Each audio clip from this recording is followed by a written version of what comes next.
This is Reality Check. I'm Matt. And I'm Chris. We're two licensed therapists. And two military veterans. And we're here to smash societal fantasy so you can live in reality. Welcome back to Reality Check. Today's Reality Check, human trafficking slavery. So let's talk about this, Matt. I find it interesting that the human condition makes us adverse to things that make us uncomfortable, right? Like psychologically, we get uncomfortable with terms, so we make new ones that we can handle, right? So slavery, right? People, you just say the word slavery, people cringe. Revolution? How did this happen? Don't know. But the arena's mainframe for the obedience discs have been deactivated and the slaves have armed themselves. Oh, I don't like that word. Which mainframe? No. Why would I not like mainframe? No, the yes word. Sorry, the prisoners with jobs have armed themselves.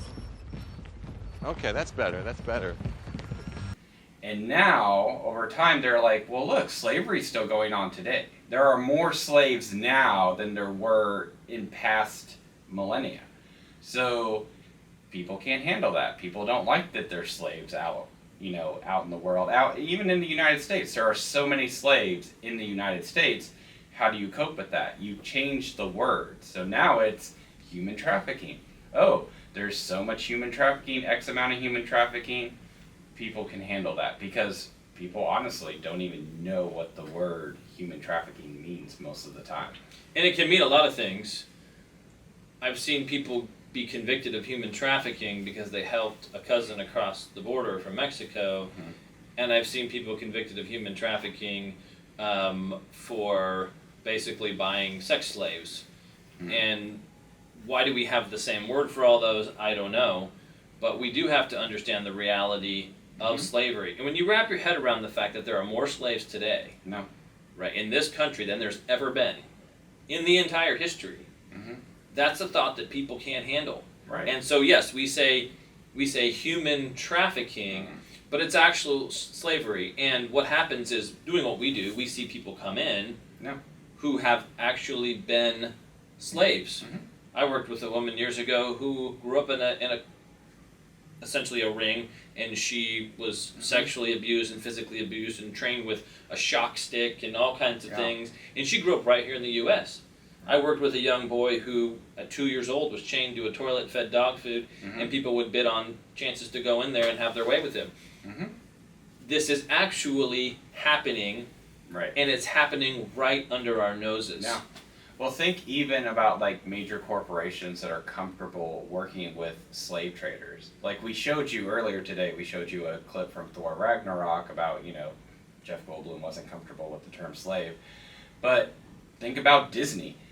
Disney actively worked with the Chinese slave plantations. Oh, I'm sorry. The word is Chinese labor camps. That is the words that they changed because that's easier to digest. Even you got politicians like Nancy Pelosi saying like China's one of the most freest countries on the planet, when really you actively have compounds that have slave labor. And you have organizations like the NBA who have a lot of interest in China.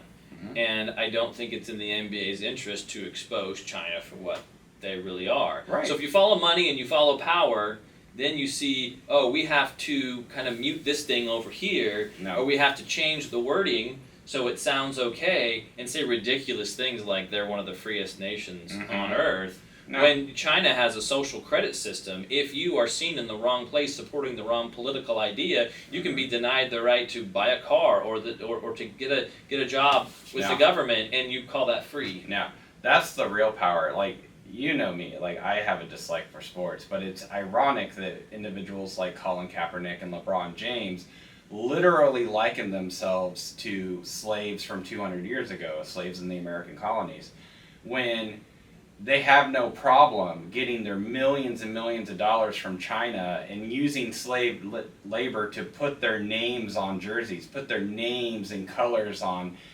sports apparel, shoes, and all that garbage. They stay silent on active, today's standards, Chinese slave labor because that's the power. They are slaves. LeBron James and Colin Kaepernick surely do shut their mouths to their Chinese masters. Mm-hmm. Right. And that's the easy thing about it. If you have money and if you're getting things from a certain source, then we shut up about it. Because it's not going to benefit you, and it doesn't fit your narrative, and it doesn't fit your lifestyle. It's really easy to say things and then sit in a mansion, right, with armed security and live a luxury life and talk about history of slavery. What I think is most important is that we talk about here and now and what's going on right now. Slavery is obviously a terrible issue. But who is being enslaved right now? Mostly women and children are being enslaved right here in America at a higher rate than before the Civil War. And they are being physically and sexually abused and exploited in unimaginable ways. It's happening right now. We won't talk about it. We won't acknowledge it. I write my senators. I write my congressmen. I have ideas about what we can do, and I get shut down all the time. They give me stupid blanket statements like, oh, we understand how horrible it is to exploit human beings and to traffic them. But what I will do is keep continuing to support initiatives that combat this. What is that? What initiatives are there?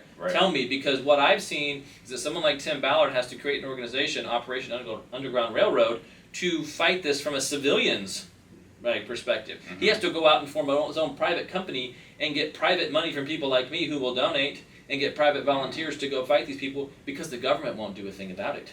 No, they won't. And what's interesting too is modern day slavery, in my opinion, is so much darker than slaveries of the past, because even in my experiences, like in the Middle East and other places, black market organ harvesting, like taking slaves and stripping them down like car parts. Like, the skin's the largest organ of your body. People flayed alive because there's no need for anesthesia. There's no need to like sedate anybody. Like, they don't have the feelings to do that for people because they don't view slaves as people. So they, alive, strip the skin off of people, take their organs, and then just leave them to die. Here's the challenge too. If we know this is going on, let's say in my neighborhood, we were to all find out that this person, whoever it may be, 2 streets down in the brick red house, is housing, slaves, and he's a slave trader, modern day. Well, most people would say, well, then we're gonna go raid this guy's house, we're gonna drag him out on the streets, we're gonna beat him to death, we're gonna save everybody. But the thing is that guy is in your neighborhood. And nobody is doing anything, no one's trying to do anything, no one's trying to find him. People are being taken right out from under our noses, at school, at the hospital, at church, at the library. Back when we talk about slavery, as we traditionally talk about in the U.S., so we're talking about people who were sold from Africa over to here. Well, who had to cooperate? Slave traders who lived there, who sold their own people. Well, this is happening now, and people need to be aware of this. There are school teachers, there are attorneys, there are coaches, there are doctors, there are even police officers who are part of the slave trade. And until they know that we are onto them and we're after them, they're just going to keep doing it. And this will probably be a totally different reality check, Matt, but we have to talk about public schools and how they are starting to condition kids to normalize sexualization and to normalize prioritizing strangers. Like, teachers are strangers. They're like, hey, here's a stranger, teach me math, right?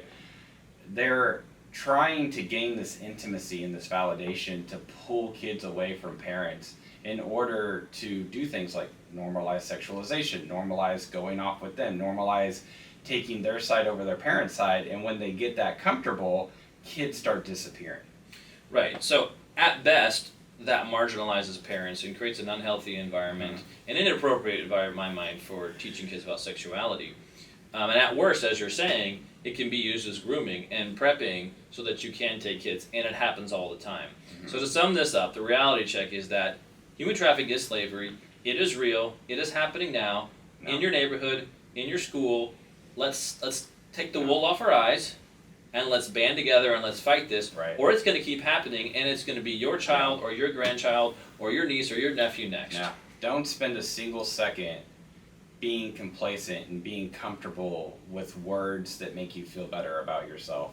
Know what these things are, call them out for what it is, and try to get with your local resources to actually do something about it.